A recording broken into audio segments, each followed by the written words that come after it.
안녕하세요. 나나TV 황동현 원장입니다. 네, 오랜만입니다. 네, 오늘은 어떤 걸로 저를 소환하셨나요? 평소 유두 크기가 고민이었다면 오늘은 다양한 모습의 유두 모양을 가진 찰흙을 이용해 원장님이 직접 유두 축수술을 해볼 거예요. 긴 모양부터 두꺼운 모양까지 어떤 수술 방법이 있고 어떻게 수술하는지 같이 한번 봐볼까?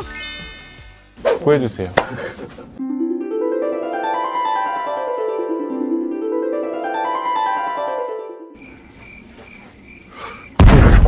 많아요.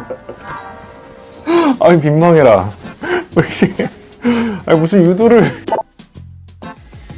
뭐 수술이 필요한 유두라는 건 사실은 없어요. 그냥 본인이 느꼈을 때 좀 크다라고 느껴지면 그때 유두 축소술의 대상이 되는 거고 뭐 꼭 수술이 필요하다 이런 거는 없는 것 같아요. 하지만 하나하나 좀 설명을 드려볼게요. 먼저 이게 누가 만들었는지는 모르겠는데 이런 유두 모양을 가지신 경우가 실제로 굉장히 많고요. 그리고 이런 경우에는 수술이 필요 없죠. 폭 1cm, 높이 1cm 이 정도가 평균 크기의 유두다라고 보는데 좀 작다. 이렇게 느끼실 수도 있는 사이즈인 것 같아요. 유두의 크기가 좀 이제 길쭉한 거 있잖아요. 이런 모양은 실제로 임상에서 굉장히 많이 봐요. 그러니까 우리가 모유 수유를 하게 되면은 애기들이 그냥 엄마 우유를 빠는 게 아니고 깨물고 물고 문 상태에서 잠들고 뭐 이런 것들이 이제 일어나면서 이렇게 좀 길어지는 경우가 많이 있습니다. 그래서 이런 형태가 수술도 많이 하는 케이스다 이렇게 볼 수 있어요. 이런 형태는 뭐냐면은 넓이가 넓어진 거거든요. 만약에 가슴이 작은 경우라면 이게 좀 유독 돋보이죠. 이것 때문에 또 스트레스 받으시는 여성분들이 있어요. 그래서 이런 경우도 마찬가지로 가슴 확대 수술을 하면서 동시에 유두의 폭을 줄여주는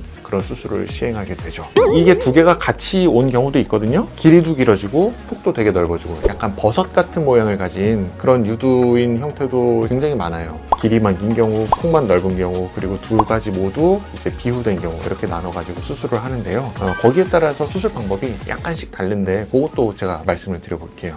여기 세 개의 유두가 있는데요. 오늘 이 세 개의 유두에 대해서 제가 실질적으로 유두 축소를 어떻게 하는지 좀 보여드리도록 하겠습니다. 제일 간단한 거는요. 양 옆으로 넓은 이런 유두 형태예요. 이런 경우 어떻게 수술을 하냐? 케이크 썰듯이 해요. 케이크.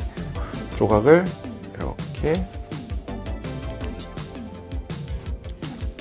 반대쪽도 자, 이렇게 합니다. 그 다음에 이제 봉합을 하는 거예요. 양쪽으로 이렇게 모아가지고 이렇게 예쁘게 오므라드는 이런 형태로 딱 수술이 됐습니다. 자, 이렇게 해서 폭이 넓은 타입의 유두 성형을 했고요. 자, 높이가 높은 거는 어떻게 하냐? 그러니까 실질적으로 이거를 딱 잘라서 붙이는 거는 아닌데 한번 좀 볼까요? 그래서 이렇게 옆부분을 이렇게 동그랗게 도려내고 그 다음에 요거를 이제 봉합을 하는 거예요. 한 땀 한 땀 한 땀 봉합해서 요거를 바닥에 이렇게 붙여주게 됩니다. 이렇게 딱 붙여주면 유두의 높이가 이렇게 딱 바뀌었습니다.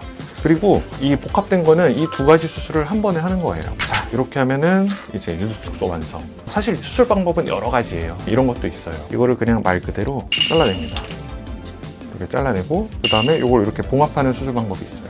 사실 이렇게 해도 유두의 크기가 많이 작아지는 그런 수술 방법 중에 하나인데 유관을 보존하지 않고 절제를 하면은 모유 수유를 하거나 그럴 때 영향을 받을 수 있습니다. 그래서 남자들은 이런 방법으로 뭐 유두 축소를 많이 하고요. 여성분들은 사실 추천드리는 수술 방법은 아닙니다.